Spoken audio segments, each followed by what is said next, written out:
자, 그 다음으로 만기보유증권이에요. 만기보유증권은 시세 차익을 얻으려는 목적이 아닌 주식이 아니라 만기까지 적극적인 보유하려는 의사가 있는 이자 수익을 바라고 취득하는 채권을 우리가 만기보유증권이라고 했었습니다. 자, 유가증권에는 지분증권과 채무증권이 있는데 만기보유증권에는 채권, 채무증권에만 해당한다라고 했었죠. 자, 만기보유증권도 역시 취득 시 수수료가 발생한다면 시장 가치로 취득한 금액에다가 수수료를 취득원가에 포함해서 이 채권 가격에 포함시켜주면 되겠습니다. 만기보유증권은 장기 투자이익, 시세차익이 아니라 채권이기 때문에 이자 수익을 목적으로 만기까지 적극적으로 보유할 의사가 있는 유가증권을 우리가 만기보유증권이라고 했었고요. 만기보유증권은 투자자산 그리고 취득원가의 수수료가 발생 시 포함한다고 했습니다.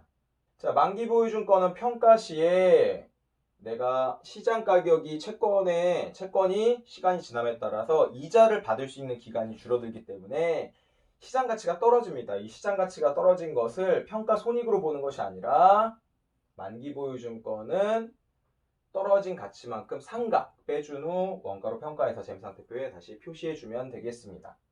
자, 그래서 만기부여증권만 보시면 만기부여증권은 중간에 처분이 가능하다. 처분이익이나 처분 손실은 영업의 수익과 영업의 비용으로 인식하면 되고 평가할 때 평가손익은 발생하지 않는다. 그러니까 만기보유증권은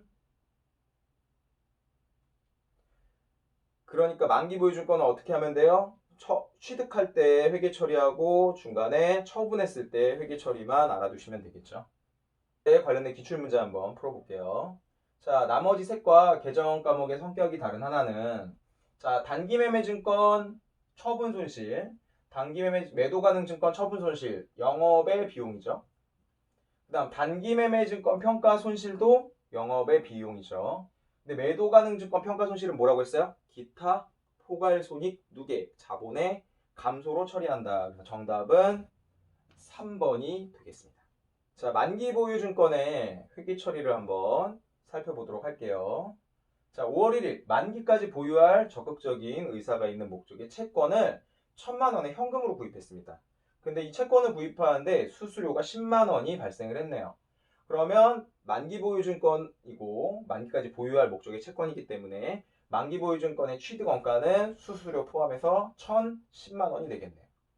그리고 현금으로 지급했으니까 현금으로 1,010만 원 지급하면 되겠죠. 자, 만기보유증권을 처분하는 경우의 회계 처리입니다. 자, 5월 1일에 취득한 1,100만 원짜리, 1,010만 원짜리였죠. 1,010만 원짜리 만기보유증권을 얼마에 처분했어요? 1,100만 원에 처분했죠? 그러면 90만 원의 처분 이익이 발생하겠네요. 그래서 만기보유증권 처분이익 90만 원 발생하고 장부에는 1,010만 원 주고 구입했던 거죠. 그러니까 대변에 만기보유증권 1,010만 원짜리가 없어지고 돈은 얼마 받았어요? 보통예금 계좌로 1,100만 원 받았죠. 자, 차변과 대변의 합산 금액을 보면 1,100만 원, 1,100만 원. 옳게 회계 처리를 했네요. 자, 지분법 적용 투자 주식이라고 하는 것이 있어요. 이 지분법을 적용하는 투자 목적의 주식을 우리가 지분법 적용 투자 주식이라고 하는데 이 지분법이라고 하는 것만 좀 이해를 하면 되겠죠. 자, 지분법이라고 하는 건 다른 기업의 우리가 주식, 그러니까 다른 기업의 지분을 가지고 있는데 그 기업에 막대한 영향력을 끼칠 수 있는 만큼의 주식을 보유할 경우에는 지분법 적용되는 투자 주식이라고 합니다. 그래서 보통 다른 회사의 주식에 많은 양의 주식을 가지고 있으면 보통 한 50% 이상 가지고 있다라고 하면 지분법이 적용되는 투자 주식이라고 할 수 있습니다. 자, 그래서 이번 시간에는 투자 목적으로 1년을 초과해서 보유할 목적으로 가지고 있는 자산인 비유동 자산 중에서 투자 자산에 대해서 학습을 해보았고요. 자, 다음 시간에는 기업의 주된 영업활동에 사용하는 형태를 가지고 있는 자산인 유형자산에 대해서 한번 살펴보도록 하겠습니다. 자, 학습하시느라고 고생 많이 하셨습니다. 안녕.